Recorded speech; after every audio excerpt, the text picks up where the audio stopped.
A'udzubillahiminasyaitonirrajim. Bismillahirrahmanirrahim. Assalamualaikum warahmatullahi wabarakatuh. Apa kabar pemirsa dimanapun Anda berada? Semoga selalu dalam lindungan Allah Subhanahu wa Ta'ala. Semoga selalu dalam keadaan sehat walafiat. Ketemu lagi dengan saya Dina Arum dalam acara Ngobrol Sareng Kang Ustadz, Andai Curhat Kang Ustadz Kasih Nasihat. Dan pada sore hari ini kita akan membahas tema yang sangat menarik, tema yang sangat sering terjadi dalam kehidupan kita, yaitu tentang rezeki. Iya pemirsa, Allah Subhanahu wa Ta'ala telah menciptakan semua makhluk dengan sempurna. Tidak ada satupun yang ditelantarkannya termasuk kita. Dan rezeki setiap orang sudah ditentukan oleh Allah Subhanahu wa Ta'ala. Dan karena itu rezeki kita yang sudah Allah tentukan, yang sudah Allah jamin pemenuhannya, yang dibutuhkan adalah mau atau tidaknya kita untuk mencarinya. Namun bagaimana jika rezeki kita ada penghalangnya? Dan apa saja yang menghalangi rezeki kita itu? Dan sore hari ini tema kita ada tentang penghalang rezeki. Dan saya tidak sendiri, saya sudah ditemani dengan Ustadz Bukhari Al-Arabi di sini. Assalamualaikum Ustadz. Waalaikumsalam warahmatullahi wabarakatuh. Iya, senang nih bisa ketemu Ustadz lagi akhirnya. Alhamdulillah. Bisa nyapa pemirsa juga Ustadz ya hari ini ya. Insyaallah. Insyaallah. Tentang penghalang rezeki nih Ustadz temanya. Tema yang sangat menarik. Sangat menarik. Insyaallah kita akan memberikan pencerahan kepada para pemirsa sekalian. Mudah-mudahan setidaknya kita bisa sadar bahwa apa yang telah Allah berikan kepada kita itu bukan hanya dituntut bermanfaat untuk jasmani kita, tetapi bermanfaat juga untuk dunia dan akhirat kita. Seperti itu. Silakan Ustadz sampaikan. Baik, bismillahirrahmanirrahim. Assalamualaikum warahmatullahi wabarakatuh. Waalaikumsalam. Alhamdulillahi rabbil alamin. Wabihi nasta'inu ala umuri dunya waddin. Assalatu wassalamu ala asrafil anbiya'i wal mursalin sayyidina wa maulana Muhammadin nabiyil karim wa rasulil mubarakil azim. Amma ba'du, para pemirsa Ngobrol Sareng Kang Ustadz dimanapun Anda berada yang dirahmati oleh Allah Subhanahu wa Ta'ala. Dari sekian Asmaul Husna yang dimana Allah Subhanahu wa Ta'ala telah menyebutkan di dalam Al-Quran, walillahi asma'ul husna fad'uhu biha. Allah itu punya nama-nama yang indah, nama-nama yang bagus. Maka berdoalah kepada Allah dengan menyebut Asmaul Husna tersebut. Kita tahu bahwa dari 99 Asmaul Husna, Allah punya nama yang sangat elok, yang sangat indah, yakni Ar-Razzaq. Apa itu Razzaq? Razzaq itu berasal dari kata razik, artinya yang memberikan sesuatu atau memberikan rezeki. Dimasukkan kata Razzaq, artinya ini sigat mubalaghah, artinya bahwa Allah adalah zat yang maha memberi, mengatur, menciptakan rizki setiap hambanya. Kita tahu bahwa di dalam hadis yang sahih, bahwa pada usia 4 bulan di dalam kandungan, Allah mengutus para malaikatnya untuk meniupkan roh, dan Allah tetapkan 4 perkara pada diri si calon cabang bayi tersebut.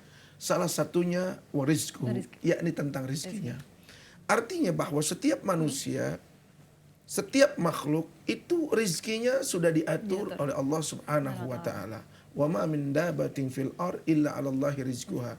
Tidaklah binatang atau hewan atau siapapun itu yang melata di atas muka bumi ini maupun yang ada di dalam lautan, kecuali Allah sudah tetapkan rizkinya. Binatang sudah mendapatkan dan digariskan tentang rizkinya. Kita tahu bagaimana Allah Ar-Razzaq kadang-kadang di luar nalar manusia. Contoh, seekor cicak itu dikasih rizki dari rizki yang dia tidak kira-kira. Anda bisa bayangkan kalau laron atau raron itu binatang yang biasa mengerubuti lampu, itu kan binatang yang bisa terbang. Allah Subhanahu wa Ta'ala telah menggariskan rizki seekor cicak untuk memakan hama tersebut. Subhanallah, maka dibuatlah lengah si raron tersebut dan didekati oleh cicak kemudian dimakan. Allahur Razzaq, Allah zat yang maha memberikan rizki. Kita tahu bahwa seekor kucing paling takut dengan air, tetapi kucing paling hobi dengan ikan. Bagaimana caranya? Allah yang mengatur peredaran rizki tersebut. Ikan ditangkap oleh nelayan dijual di pasar, dibeli oleh ibu rumah tangga, kemudian dimasak dan ditaruh di atas meja. Dibuatlah oleh Allah si ibu-ibu tersebut lengah, kemudian si kucing mengambil dengan enteng Dengan daripada gampangnya ikan ya. tersebut. Allahur Razzaq. Allah adalah zat yang maha razak, zat yang maha memberikan rezeki. Begitu juga terhadap manusia. Apalagi bahwa manusia Allah Subhanahu wa taala berikan bukan hanya naluri yang bicara, tetapi manusia punya akal. Akal. Manusia punya perasaan yang dengan akalnya tersebut Iya. dia bisa mengelola Iya. sampah menjadi Rezeki. rezeki. Sesuatu yang tidak berguna menjadi Jadi rezeki. Jadi tidak ada istilah bahwa manusia itu tidak diberikan rezeki oleh Allah. Pada intinya semua sudah digariskan oleh Allah Subhanahu wa taala. Di dalam Al-Qur'an Allah Subhanahu wa taala berfirman, "Tulijul laila fin nahari wa tulijun nahara fil lail wa tukhrijul hayya minal maiti wa tukhrijul maita minal hayy wa tarzuqu man tasya'u bighairi hisab." Iya. Allah lah yang telah mengeluarkan siang menjadi malam, malam menjadi siang. Allah lah yang menciptakan orang hidup menjadi mati dan mati daripada kehidupan. Wa tarzuqu man tasya'u bighairi hisab. Dan dialah Allah, engkaulah Allah yang telah memberikan rizki setiap makhluk-makhluknya tanpa perkiraan, tanpa kadang-kadang tidak sesuai dengan nalar daripada makhluknya tersebut. Karena kenapa?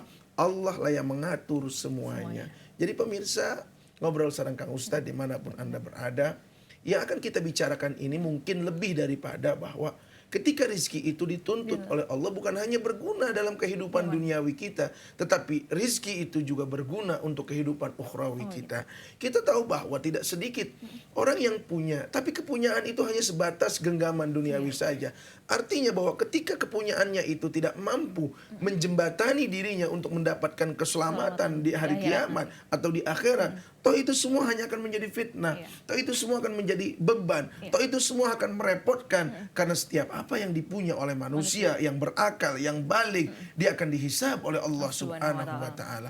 Dia bukan menyenangkan, tapi justru akan membuat dia repot. Dia bukan membahagiakan, justru akan membuat dia itu kesusahan nanti di yaumul qiyamah. Jadi rizki dalam hal ini adalah rizki fid dini wa dunya wal akhirah. Rizki yang baik untuk agama kita, baik juga untuk dunia kita, dan baik terlebih nanti untuk akhirat kita. Karena dunia sifatnya sementara, tapi akhirat sifatnya kekal. Kalau sengsara di dunia, kita masih ada batasan kesengsaraan tersebut. Tetapi kalau bicara tentang akhirat, khairu wa abqa, dia lebih baik dan dia lebih kekal. Artinya hendaknya lah kita berpikir tentang kehidupan kita kelak nanti.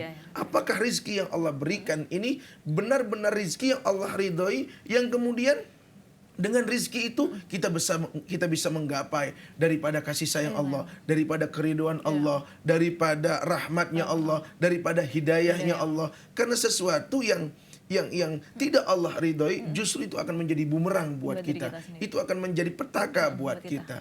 Lalu apa saja yang membukakan rizki menjadi rizki yang berkah, atau justru malah menutup rizki tersebut daripada ridhonya Allah, daripada pandangan kasih sayangnya Allah Subhanahu wa taala. Di sini bukan bicara tentang banyak atau sedikit. Di sini bukan bicara tentang mewah atau sederhana. Dalam pandangan Allah belum tentu sesuatu yang banyak itu disukai, dan belum tentu juga sesuatu yang sederhana itu dibenci. Bisa jadi sesuatu yang banyak itu tidak diridhoi. Kita tahu bagaimana Qarun Allah tenggelamkan. Iya kan? Allah tenggelamkan di perut bumi akibat kecongkakan, akibat kesombongan, akibat kekufuran, bahwa si Qarun telah terjebak daripada bujuk rayu iblis laknatullah yang membuat manusia itu menjadi sombong, yang membuat manusia itu merasa apa yang dia punya bukanlah dari Allah tapi melainkan daripada kerja kerasnya. Ini terjadi di zaman Nabi bahkan. Sa'labah kita tahu bagaimana kemiskinannya yang kemudian didoakan oleh Rasul, dia menjadi kaya dan dia menjadi lupa. Apakah ini yang dinamakan rizki dunia dan akhirat? Oh tentu saja tidak. Ini adalah rizki yang justru akan mensengsarakan dia di hadapan Allah. Dan ini tidak disebut rizki. Yang disebut rizki itu adalah sesuatu yang dia nikmati, yang telah melewati tenggorokannya, yang telah melewati daripada perasaannya, membuat dia bahagia bukan hanya di hadapan manusia, tapi di hadapan Allah Subhanahu wa ta'ala. Jangan sampai itu semua justru melilit leher kita, menenggelamkan kita seperti Fir'aun, seperti Qarun, seperti Jalut, seperti Namrud, seperti Salabah, dan orang-orang yang dibenci oleh Allah dan dilaknat oleh Allah. Nauzubillah wal iyazubillah min dzalik. Jadi tipnya tentu saja ketika Rasul ditanya tentang hal ini, kan innal halala bayyinun wal harama bayyinun. Yang halal sudah jelas, yang haram sudah jelas. Untuk membuka pintu rizki, perbanyak ibadah. Untuk membuka pintu rizki, perbanyak memohon, berdoa kepada Allah untuk membukakan pintu rizki agar apa yang kita terima itu bermanfaat, barokah. Bahwa kita harus tahu penyaluran secara haram dan penyaluran secara halal. Sebab ketika itu kita salurkan dengan cara yang halal, maka akan terbukalah pintu keberkahan. Tetapi sebaliknya, tertutuplah pintu keberkahan bagi rezeki kita, atau tertutuplah pintu rezeki bagi kita ketika semua itu dijemput dengan cara-cara yang haram. Masalah dikasih mungkin dikasih karena Allah sudah berjanji, wa ma min dabatin fil ardi illa 'alallahi rizquha. Semua akan diberi. Allah punya sifat Rahman. Rahman itu artinya Maha Pengasih. Siapapun yang meminta, Allah tidak lihat orang itu beriman atau tidak. Allah tidak melihat orang itu percaya sama Allah atau tidak. Allah tidak melihat dia menyembah Allah atau tidak. Dia makhluk. Allah sudah berjanji bahwa setiap makhluknya akan diberikan rezeki, akan diberikan bagian. Bahkan kadang-kadang orang yang tidak mengenal Allah itu bagiannya lebih banyak ketimbang orang-orang yang kenal. Oh, tidak masalah. Tetapi perihal tentang rezeki dan keberkahan, Allah pilih daripada sekian hamba-hambanya. Siapa mereka? Yang pertama, mereka yang meminta dan mereka menjemput daripada rezekinya itu dengan cara-cara yang halal, dengan cara-cara yang baik, dengan cara-cara yang bermartabat, dengan cara-cara yang tidak menzolimi orang lain. Itu yang pertama. Lalu yang kedua, kita lanjutkan. Yang kedua adalah ketika semua itu sudah dia dapatkan, maka dia tasarrufkan dengan cara yang baik, menggambarkan bahwa dia adalah sosok manusia yang bersyukur kepada Allah Subhanahu wa taala. Karena jangan sampai apa yang ada dalam genggaman kita itu justru menjadi pintu masuknya iblis menjerumuskan kita. Bagaimana iblis telah bersumpah di hadapan Allah Subhanahu wa taala, waqala, dan iblis itu berkata, fabima aghwaytani la'aqudanna lahum siratakal mustaqim summa la'atiyannahum min baini aydihim wa min khalfihim wa an aymanihim wa an syama'ilihim wa la tajidu aktsarahum syakirin. Ya Allah, kami akan gelincirkan mereka semua daripada jalanmu yang lurus, dan kami akan datangi mereka dari depan mereka, dari belakang mereka, samping kanan kiri dan mereka, sehingga wala tajidu aktsarahum syakirin. Dan kamu akan menemukan, ya Allah, engkau akan menemukan kebanyakan dari mereka itu tidak bersyukur kepada Allah. Dan tidak bersyukur berarti mentasarrufkan dengan cara-cara yang dilarang oleh Allah Subhanahu wa taala. Tertutuplah pintu keberkahan kalau seperti itu. Itu baru dua cara ya Ustadz ya. Nanti cara yang ketiga selanjutnya kita bahas setelah yang berikut ini Ustadz. Ya baik pemirsa, jangan kemana-mana, tetap di Ngobrol Sore Kang Ustadz. Anda curhat Kang Ustadz, kasih nasihat.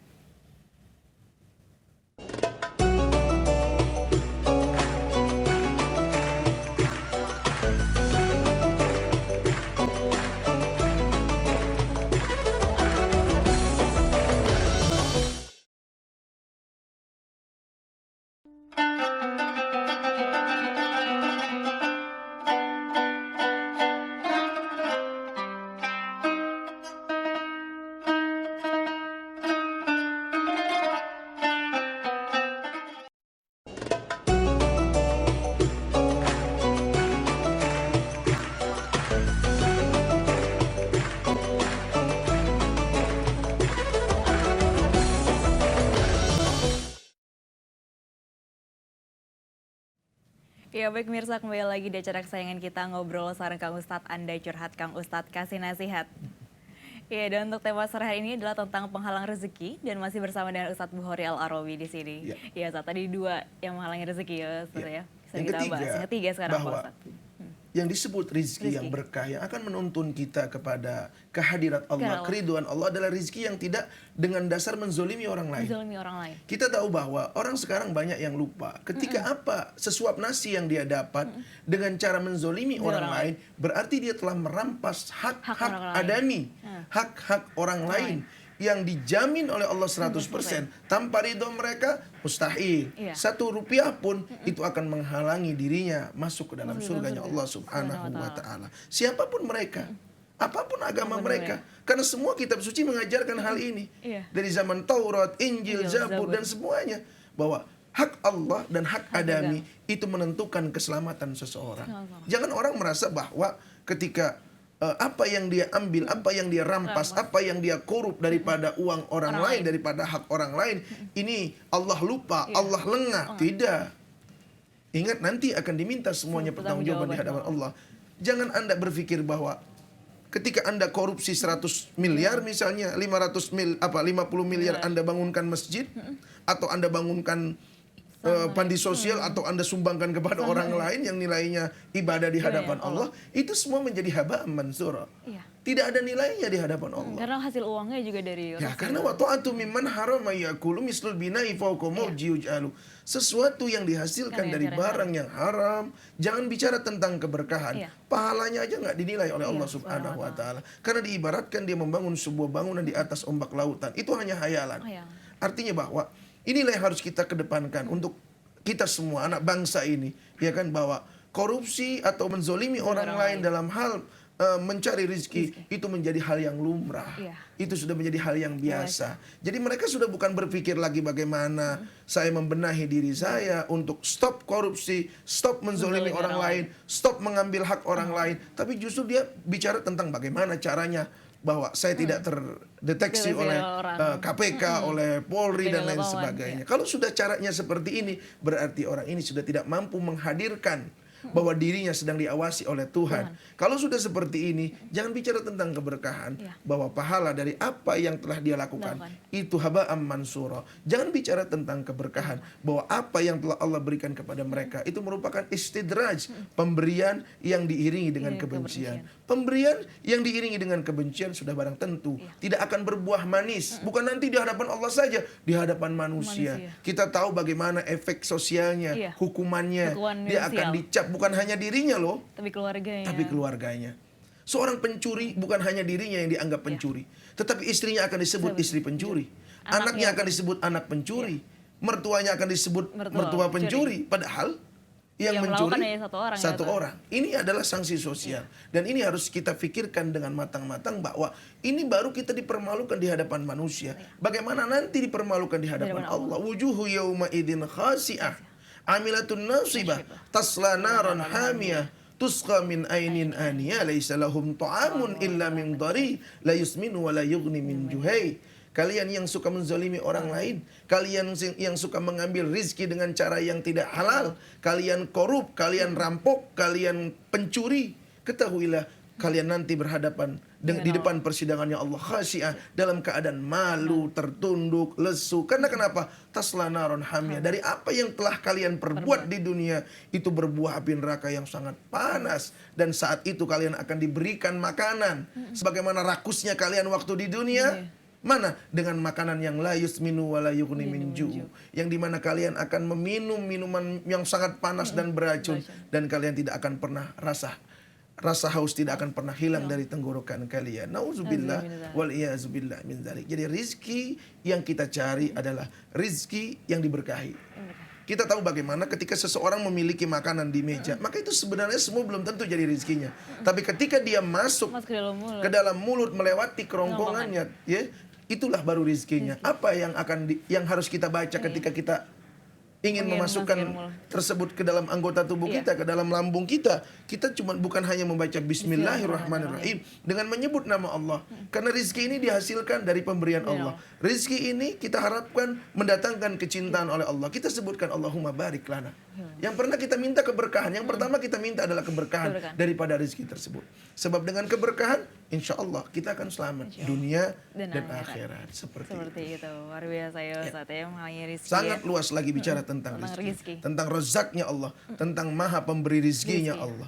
Manusia, kata Allah dalam sebuah hadis kursi, Allah berfirman, ya ibadi kullukum arin illa man kasautuhu fastaksuni aksukum. Hei hamba-hambaku, kalian lahir dalam keadaan tidak membawa benang sehelai pun, tapi kemudian tiba-tiba kalian punya pakaian, kalian bisa beli di Cipulir, di Tanah Abang dan lain sebagainya. Apakah itu serta-merta langsung ada bentuknya benang pakaian? Tidak. Allah utus mataharinya, Allah utus hujannya untuk menumbuhkan pepohonannya. Kemudian Allah kirim matahari untuk menyinari setiap dedaunan, yang dengan matahari itu maka jadi beraneka ragamlah warna tumbuh-tumbuhan, kemudian macam ragamnya tumbuh-tumbuhan. Kemudian Allah tumbuhkan kapas dan Allah kasih ilham kepada manusia untuk membuat benang daripada kapas tersebut. Allah kasih ilham kepada manusia untuk merajutnya menjadi sebuah bahan pakaian. Allah kasih ilham kepada manusia, maka jadilah dia bentuk dengan berbagai macam pola dan modelnya.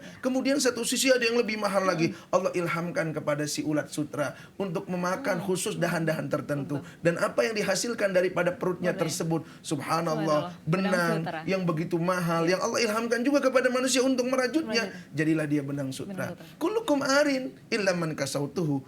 Setiap kalian itu telanjang, tidak berpakaian, tapi kami berikan kalian pakaian. Siapa yang memberikan pakaian? Bukan tukang jahit, dia cuma mengolah. Siapa yang memberikan pakaian? Bukan pasar Tanah Abang atau Cipulir, tetapi yang memberikan kita pakaian adalah Allah Subhanahu wa taala. Wa kullukum ja'iun illa man at'amtuhu. Setiap kalian lahir dalam keadaan lapar, tidak terisi perut kalian. Siapa yang memberi kalian rizki? Allah Subhanahu wa taala. Yang kemudian Allah tumbuhkan apa tuh? Air susu daripada daripada puting ibu kalian. Kok sebelum itu belum keluar, tapi begitu si bayi keluar, ini dia keluar. Otomatis ini. Siapa yang mampu menciptakan itu? Allah Ar-Razzaq. Allah adalah zat yang maha memberi rizki. Mungkin kalau ada orang memberikan kita rezeki itu razik. Tetapi kalau Ar-Razzaq, Allah lah yang menyusun skenario agar terciptanya rezeki. Allah lah yang mengatur cara agar terciptanya rezeki. Makanya ada istilah mengatakan kalau udah rezekinya nggak bakal kemana-mana. Karena kenapa? Sudah semua diatur oleh Allah Jalla Jalaluhu wa Ta'ala Azamatu. Seperti itu. Yang ketiga, bahwa untuk mencapai keberkahan itu adalah carilah, gapailah rezeki tersebut dengan cara-cara yang bermartabat, dengan cara-cara yang baik, dengan cara-cara yang halal, dengan cara-cara yang tidak menimbulkan efek sosial, tidak menimbulkan hukuman sosial. Sebab ini sekarang orang ketika ekonomi semakin terjepit, ketika ekonomi semakin sulit, berbagai macam cara. Kita tahu bagaimana sekarang yang lagi rame kan bukan koruptor saja, tapi para begal motor. Ya kan, kita tahu bahwa orang sekarang pulang atau pergi jam 10 malam dihantui rasa takut. Siapa sih mereka? Ya kan, mereka adalah orang yang ingin mencari rezeki, cuman dengan cara yang tidak baik dan bermartabat. Mereka begal orang, mereka bunuh orang, mereka rampok orang. Ini kan ada sanksinya. Sanksinya apa? Di dunia, oke, lolos dengan sanksi dunia. Dia tidak ketangkap massa, dia tidak dibakar massa, dia tidak ditangkap sama polisi, dia tidak dipenjarakan. Tetapi dia akan mendapat sanksi kalau tidak segera bertobat. Apa sanksinya? Naru jahannam. Dia akan dimasukkan ke darul intiqam, satu penjara yang di dalamnya ada api yang menyala, yang di dalamnya ada minuman dan makanan-makanan yang beracun yang akan menghancurkan jasad-jasad mereka. Kemudian Allah bentuk kembali dan Allah siksa kembali. Kemudian kata Al-Quran, Allah ciptakan kembali kulit-kulit mereka. Kenapa? Liyazukul azab, untuk merasakan azab yang sangat pedih dari Allah Subhanahu wa Ta'ala. Seperti itu. Seperti itu, luar biasa ya. Rezeki Allah luar biasa kalau kita hitung. Jadi tinggal kita bagaimana cara dan kita bagaimana kita mengelolanya. Ya, sebab ketika kita belum punya, mungkin kita ingin punya. Tapi ketika kita sudah punya, setan juga punya kesempatan untuk memalingkan kita dari apa-apa yang Allah perintahkan. Karena bagaimanapun juga manusia boleh berjanji kepada dirinya atau kepada Allah. Tapi lain halnya ketika dia sudah dipenuhi janjinya, permintaannya tersebut, hajatnya tersebut, maka bisa jadi dia lupa. Bisa jadi dia alfa, bisa jadi dia lalai. Kalau sudah seperti itu, maka inilah yang digambarkan oleh Allah dalam Al-Quran. La in syakartum la azidannakum wa la in kafartum inna azabi la syadid. Apabila kau bersyukur atas nikmatku, kata Allah dalam surat Ibrahim kalau tidak salah ya. La in syakartum la azidannakum, kami akan tambah rizki itu. Kita selalu konsentrasi, kita selalu berpikir bahwa yang disebut ditambah nikmat itu ditambah jumlah bilangannya. Kita persempit ruang tafsir itu. Tidak seperti itu, saudara. Ditambah bilangan itu termasuk bagiannya. Tetapi yang lebih mantap lagi, yang lebih hebatnya lagi, ditambah keberkahannya, ditambah keselamatannya. Sama seperti orang bicara doa panjang umur. Panjang umur sodakoh katanya manjangin Manjangin umur, umur. silaturahmi manjangin Manjangin umur. Bukan berarti kalau kita silaturahmi dan sedekah terus umur kita Umur akan jadi bertambah bertambah. jadi 100 200 tahun. Tidak. Kata Nabi umur ummati baina sittina wa sab'in. Umur umatku antara 60 dan 70 tahun. Tapi yang dimaksud ditambah dan ditambah ini ditambah manfaatnya. Manfaatnya. Ditambah keberkahannya, Iya. ditambah keriduannya, ditambah rahmat dan kasih sayangnya. La azidannakum. Maka pasti Allah akan tambah itu semua atas rezeki kita. Rezeki kita. Tapi wala in kafartum, jangan coba-coba kita kufur, kita ingkar, kita dustakan. Fabi ayyi ala'i rabbikuma tukadziban. Lihat di dalam surat Ar-Rahman. Iya. Ada berapa kali itu Allah ulang-ulang? 30. Ada 33 kali lebih ya kalau tidak salah ya. Allah katakan fabi ayyi ala'i rabbikuma tukadziban. Nikmat Allah yang mana sih yang pantas kalian dustakan? Iya kan? Nikmat Allah yang mana yang pantas kalian abaikan? Iya enggak? Iya. Untuk menghitung nikmat di dalam diri kita, wa in ta'uddu nikmatallahi la tuhsuha, enggak bakal mampu kita menghitungnya. Ya Allah sanggup. Sebelah mata penglihatan kita kalau ditutup seketika oleh Allah, pasti kita akan berteriak dan rela menukarkan apa saja apa yang kita punya demi dikembalikannya Apalagi penglihatan kita. Apalagi dua mata kita. Semua menjadi gelap, semua menjadi tidak indah. Kenapa kita ingin punya kendaraan yang mahal, yang mewah? Karena mata kita. Kenapa kita ingin punya rumah yang besar, yang ada Yang kebun-kebunnya, yang ada kamarnya, yang warna-warni, catnya dan lain sebagainya? Karena mata kita, ulah mata kita. Coba kalau orang yang buta, dia nggak pedulikan mau rumah gubuk atau rumah Ya, mewah. bisa tidur. Dia tidak pedulikan mau naik angkot atau naik naik mobil mobil. mewah. Karena kenapa? Ini nikmat mata yang begitu besar. Allahur Razzaq. Allah memberikan itu semua sebagai hadiah, sebagai rizki buat kita. Buat kita. Hamba-hamba yang telah dipilihnya oleh Allah, dikasihinya oleh Allah, yakni manusia. Subhanallah. Ya Ustaz, semakin menarik ya Ustaz, Ya, kita insya tentang Allah. rezeki. Nanti kita lanjutkan lagi Ustaz pembahasan kita. Ya bagi pemirsa jangan kemana-mana, tetap di Ngobrol Sana Kang Ustadz. Anda curhat, Kang Ustadz kasih nasihat.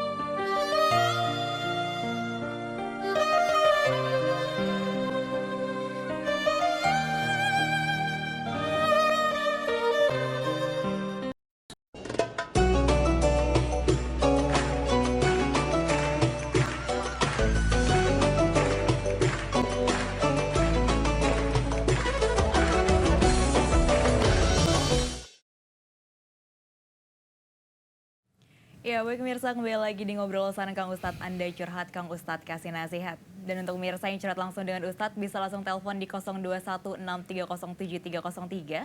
Atau ingin bertanya melalui SMS, bisa langsung SMS di nomor telepon yang ada di layar televisi Anda. Dan tema kita sore ini tentang penghalang rezeki dan masih bersama dengan Ustadz Bukhari Al-Arabi di sini. Iya Ustadz.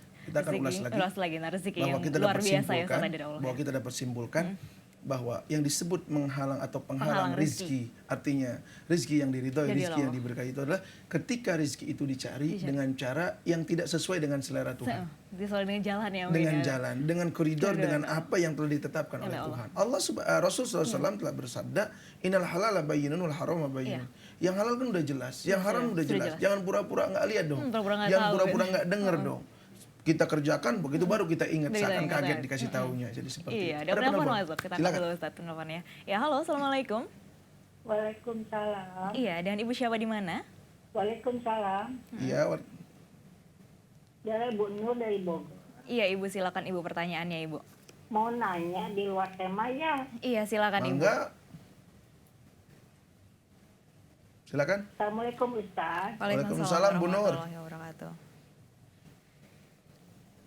Mau nanya Ustaz, apa yang dimaksud dengan Yasin Fadilah? Terus? Itu aja Ustaz. Ada lagi? Sudah nggak ada. Baik. Terima kasih. Terima kasih, Bu. Assalamualaikum warahmatullahi wabarakatuh. Waalaikumsalam warahmatullahi warahmatullahi wabarakatuh. Iya, tentang Yasin Fadilah. Baik. Yasin Fadilah ini adalah dua rangkaian kata yang kemudian dijadikan satu. Yang pertama Yasin artinya surah Yasin. Dari ayat 1 sampai yang terakhir, ya kan? Yang kedua Fadilah, artinya Fadilah itu bahasa Arab artinya keutamaan. Nah, ketika ini disatukan maka dapat diartikan keutamaan surat Yasin. Artinya bahwa Ada sebagian ulama atau ada seorang ulama yang kreatif. Beliau mengambil daripada hadis-hadis Nabi, beliau mengambil daripada kalimat-kalimat yang ada di dalam surat Yasin, sehingga beliau petik ayat demi ayat, kemudian dia jelaskan keutamaannya. Dia jelaskan fadilah-fadilahnya. Maka disebutlah buku tersebut disebut Yasin Fadilah. Yasin Fadilah ini bukan tafsir, Bu. Yasin Fadilah ini hanya menjelaskan tentang fadilah, keutamaan-keutamaan dari setiap ayat-ayat Al-Quran yang ada di dalam surat Yasin, agar kita amalkan, agar kita wiridkan. Seandainya tidak pun tidak masalah. Dan ingat, Yasin Fadilah itu bukan menambah ayat seperti apa yang disangkakan oleh sebagian saudara-saudara kita, bahwa dia mengatakan Yasin Fadilah itu haram karena itu menambah ayat. Kata siapa? Di sini tidak menambah ayat, di sini hanya menerangkan. Contoh misalnya, Nabi SAW seringkali memberikan keterangan-keterangan tentang ayat-ayat Al-Quran. Seperti siapa yang membaca 10 ayat daripada suratul Kahfi pada malam Jumat, dia akan terbebas daripada fitnahnya Dajjal. Ini kan namanya memberikan fadilah, memberikan keterangan, catatan kaki lah kalau dalam bahasa kita. Ada catatan kakinya bahwa 10 ayat surat Al-Kahfi, catatan kakinya akan menyelamatkan seseorang daripada fitnah Dajjal. Atau misalnya Qul a'udzu birabbin nas, malikin nas, catatan kakinya siapa yang membaca ayat ini 3 kali, kemudian sebelum tidur dia usapkan ke wajah anaknya dan sebagainya, maka akan selamat daripada sihir, ain dan lain sebagainya. Ada lagi siapa orang yang membaca Fatihah 7 kali, kemudian Falak bin Nas 7 kali setiap ba'da salat Jumat, akan diberikan pahala yang besar begini. Dan jadi itu semua adalah catatan kaki, semua adalah keterangan. Jadi Yasin Fadilah adalah sebuah catatan kaki yang diberikan oleh ulama, yang disampaikan ulama tentang fadilah keutamaan membaca bukan hanya dalam satu surah, tetapi ayat demi ayat dalam surat Yasin. Jadi ibu mau baca silahkan, tapi kalau tidak mau baca juga nggak apa-apa. Tapi bagi saudara yang berkeberatan dengan Yasin Fadilah, hendaknya lah Anda mempelajari dulu secara detail dalam kitab Yasin Fadilah itu bukan menambah ayat. Kalau nambah ayat satu huruf aja haram hukumnya, dosa karena itu firman Allah. Tapi memberikan catatan kaki, keterangan-keterangan tentang fadilah ayat tertentu, itu tentu saja dilegalkan oleh agama, tidak masalah. Tidak masalah. Iya, Ibu Nur di Bogor sudah jelas ya Ibu dengan jawaban Ustadz Bukhari Al-Arabi tadi. Dan ada penelpon lagi Ustadz sekarang. Harus puas. Ya, ada penelpon lagi Ustadz, angkat dulu penelponnya. Ya, halo, assalamualaikum. Waalaikumsalam. Ya. Iya, waalaikumsalam. Dengan Ibu siapa di mana? Dengan Ibu dari Tangerang. Iya, Ibu silakan Ibu pertanyaannya Ibu. Pak Ustadz, Oi. ini saya mau tanya. Iya, Ibu. Ceritanya kan suami saya kan mau puasa. Terus kan suami saya saya kan berjanji mau bikin sahur gitu. Terus saya kesiangan gitu. Apa? Kesiangan gitu. Kesiangan. Gitu. Terus puasanya puasa apa, Bu? Puasa deh. Puasa ini besok hari ini yang sunah. Puasa Oh, sunnah. bersunat. Terus ibu maunya apa? Puasa sunah. Pertanyaannya apa? Kira-kira orang itu dosa nggak gitu? Kalau ngapa? Kalau dibatalkan? Putus.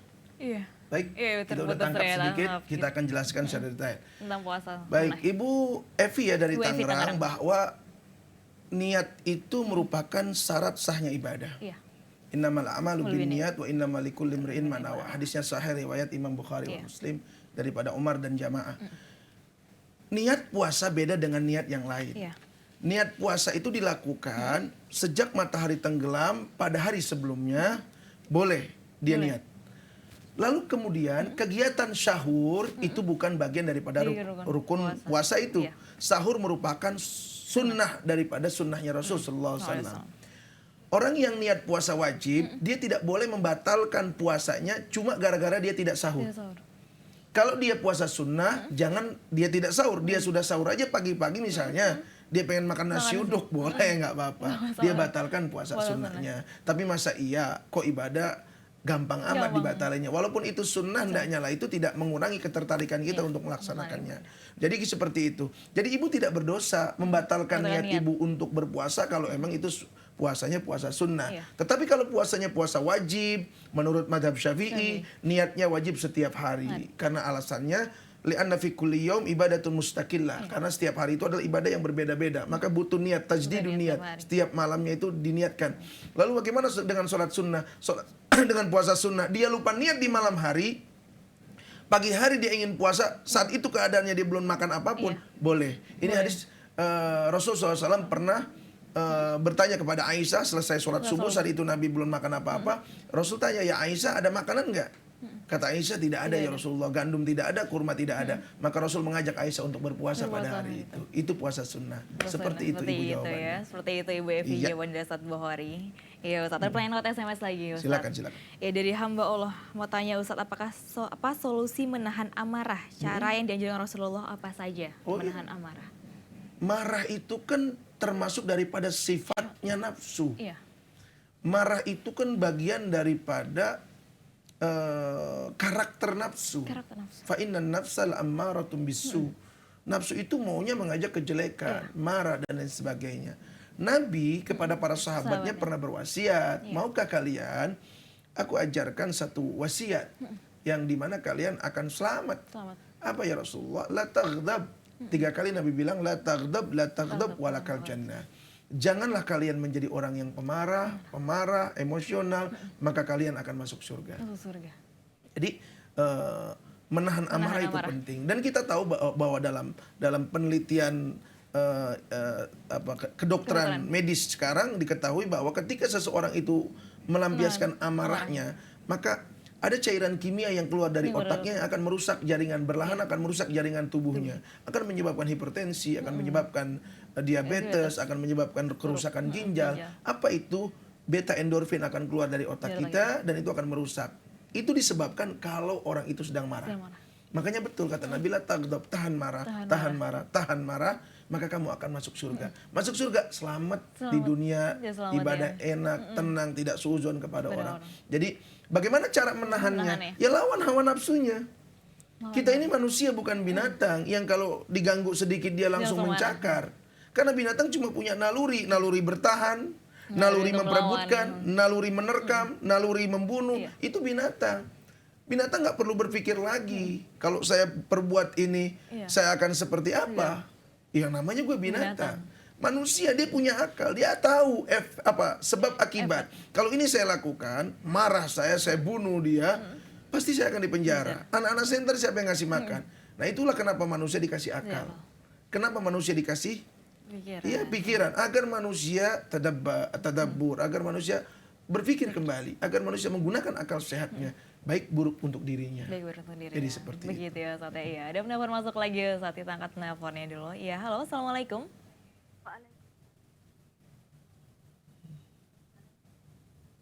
Ya, halo, assalamualaikum. Waalaikumsalam. Iya, dengan ibu siapa di mana? Bu Emma di Serang. Iya, ibu silakan ibu pertanyaannya ibu. Assalamualaikum Pak Ustadz. Assalamualaikum Pak Ustadz. Waalaikumsalam ibu, suaranya angkat dikit bu.